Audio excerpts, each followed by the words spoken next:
We tell you more.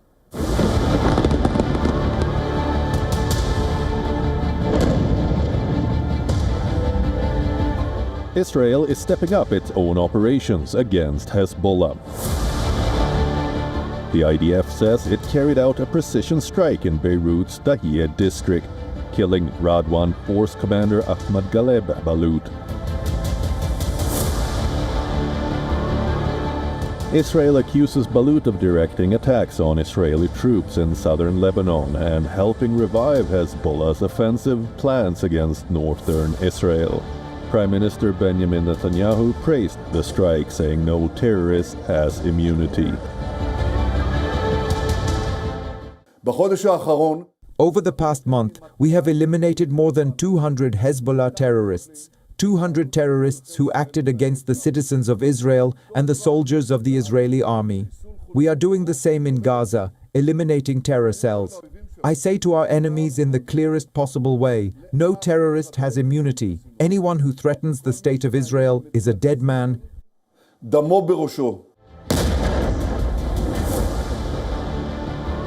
The strike was one of the most high-profile attacks in Beirut in recent weeks and highlights how fragile the current ceasefire understandings have become.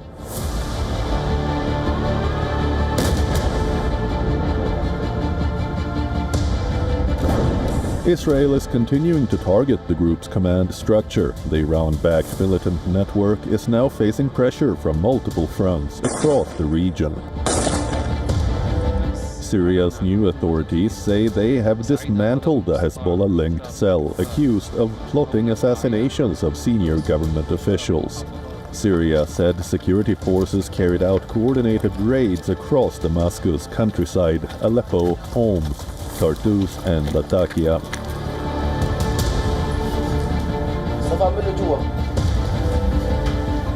Syria claimed the operatives had received specialized training in Lebanon before entering Syrian territory.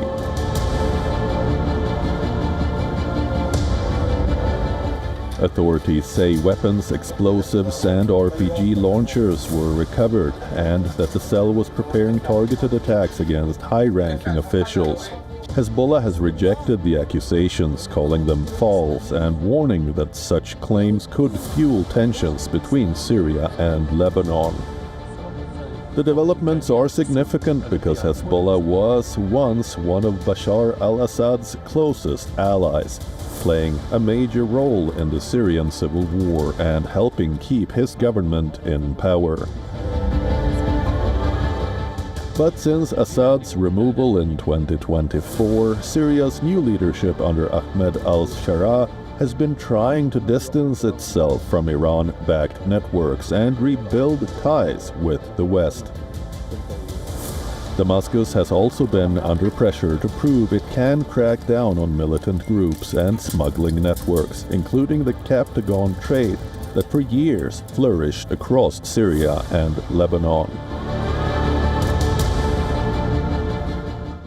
Saudi Arabia has denied the U.S. its operational help in Trump's mission in Strait Hormuz. Now, this came as the Iranians offered help to commercial ships in regional waters. Now, these things are happening as the tensions escalate in the Strait of Hormuz between the U.S. deployed forces, the Iranians, and the Gulf forces. The next report brings you the story.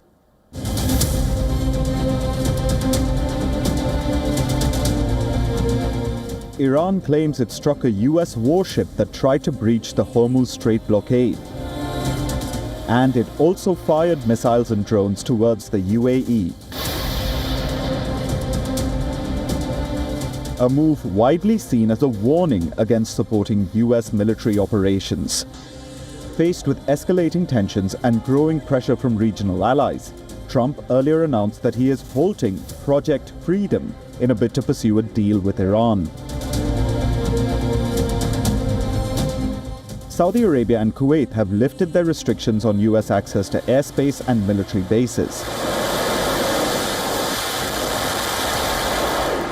But the temporary ban has exposed just how deep the cracks run between Washington and its Gulf allies as the Iran conflict spirals. For days, reports suggested that Riyadh and Kuwait had suspended US access after President Donald Trump announced Project Freedom, a plan to force open the Strait of Hormuz after Iran shut down the critical waterway. Saudi Arabia was reportedly frustrated that the announcement came without consultation, and, according to US officials, the kingdom temporarily denied access to Prince Sultan Air Base and Saudi airspace. Kuwait too reportedly followed, cutting off access to its bases and airspace in what appeared to be a major signal of discomfort from two of America's closest security partners in the region. The restrictions have now been lifted, but the message they sent was impossible to miss. The Gulf states do not want to be pulled into another full-scale US-Iran war. The Strait of Hormuz, through which a huge share of the world's oil passes, has remained shut since Iran blocked it following the start of the US-Israeli attack on Iran earlier this year. Since then, the region has been on edge. Tehran says it is reviewing a new US peace proposal, even as Trump warns that American bombardment could resume if talks collapse. But beyond the diplomatic drama, the Gulf economy is already paying a massive price. Dubai's tourism industry has been hit hard, with hotel occupancy expected to plunge to just 10% compared to 80% before the war. Qatar's LNG exports have also slowed sharply, while fears of further Iranian strikes have shaken investor confidence across the region. Saudi Arabia and the UAE are still exporting oil through pipelines that bypass the Hormuz Strait, but even those routes are operating well below normal capacity. The temporary ban may have been reversed, but it has revealed a hard truth for Washington. As the conflict with Iran deepens, America's own Gulf partners appear increasingly reluctant to stand on the front line of another regional war. The Israeli conduct in occupied Palestine is being under intense scrutiny after a major commander's comments were leaked to the media. Now, these comments were explosive enough to trigger outrage globally against what looks like openly acknowledging discriminatory conduct against Palestinians. The next report tells you.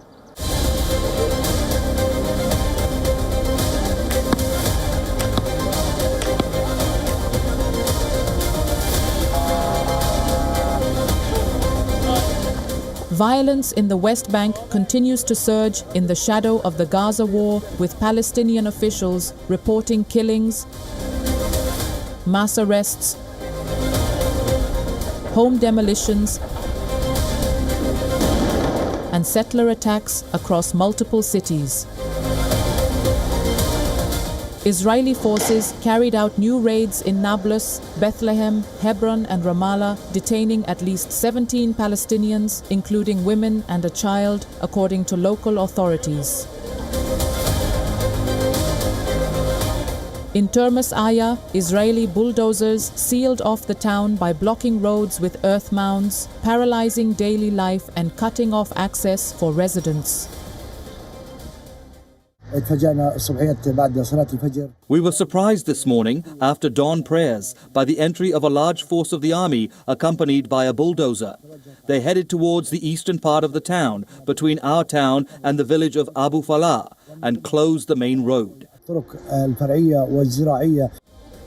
A two-story Palestinian home west of Ramallah was demolished by Israeli forces over alleged permit violations, part of a wider campaign of demolitions that has accelerated since the Gaza war began. The United Nations considers the West Bank an occupied territory where more than 750,000 Israeli settlers now live across settlements and outposts deemed illegal under international law. As tensions continue to boil over, fears are growing that the occupied West Bank may be moving towards a new phase of unrest, one that could further widen the divide between Israelis and Palestinians. We were sleeping peacefully in our homes like everyone else when we were surprised to find the army storming our 7-story building. The army gradually moved from the first floor to the 7th, opening doors left and right and forcing the residents out. They evicted all residents from the building.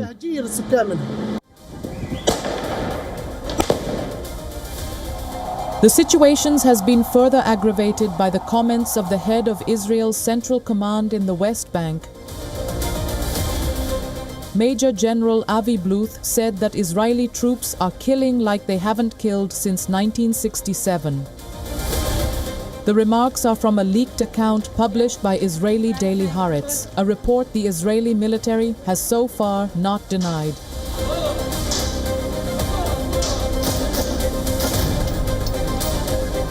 According to the report, Bluth said Israeli forces shot 42 Palestinian stone throwers last year, describing them as terrorists while admitting that Jewish settlers accused of similar attacks were not treated the same way. The report also claims the general defended rules allowing soldiers to shoot Palestinians in the legs near the separation barrier, describing them as limping monuments meant to deter others from crossing into Israel for work. Jordan is carrying on its warfare against smugglers even beyond its borders. In the recent, the kingdom has airstriked several targets inside southern Syria. Jordan claimed that it was attacking smugglers of weapons and drugs in the region. Now, this comes as tensions are rising in Suwaida between the Druze force and the new and recent Israeli power in southern Syria. The next report explains.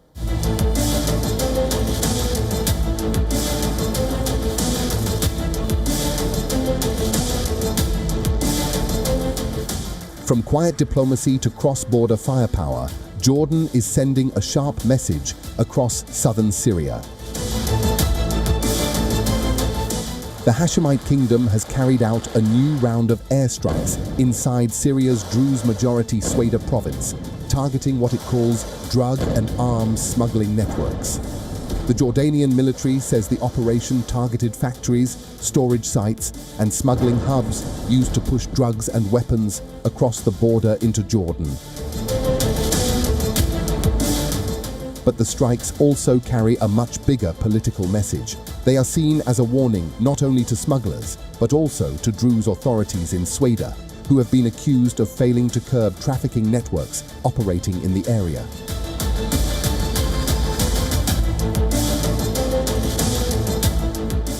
Suwaida is currently controlled by the Druze, who are the majority in the area. They have created a kind of autonomous area, and there have been claims among some that the Druze want an independent small state.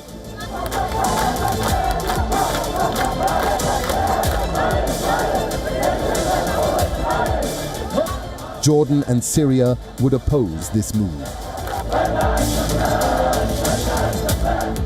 The timing is crucial.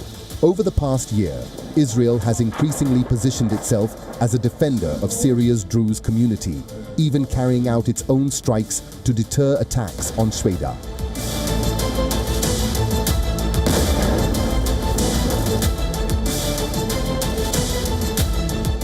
Now, Jordan appears determined to make it clear that southern Syria cannot become a lawless buffer zone threatening its security. Jordan says it has had enough. And while Damascus and Amman are publicly keeping the rhetoric low-key, the airstrikes signal growing urgency over who controls southern Syria and who gets to shape its future. Turkey has unveiled its growing military ambition, from intercontinental ballistic missiles to swarm-style drones. Ankara is showing its force as the tension in the region escalates. Listen in.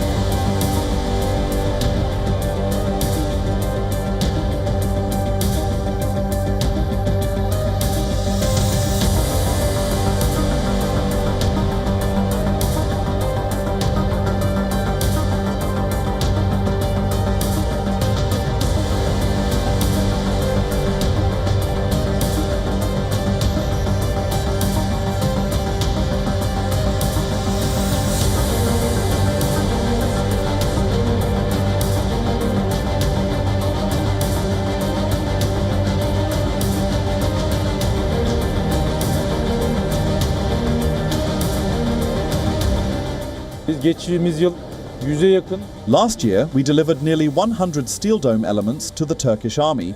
This year, we will deliver over 150.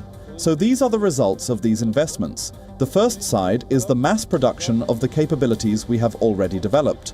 These include early warning radars, electronic warfare systems like ALP, like Coral, and air defense systems like Saipa, Korkut, and Hisar, and their integrated architecture.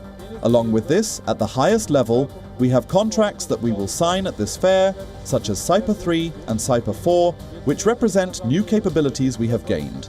These are the capabilities that have been developed. katmanda da drone önleme katmanında da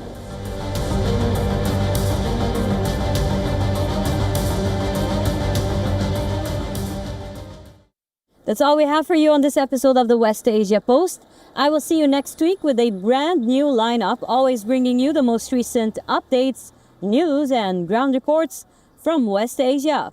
I'm your host, Radi Francis, signing off from Beirut, Lebanon. For more global news, keep on watching WION. The World is One.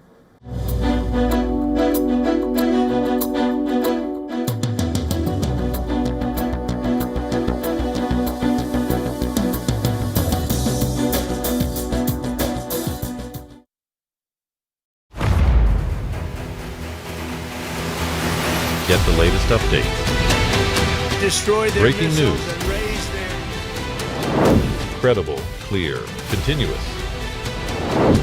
Experts across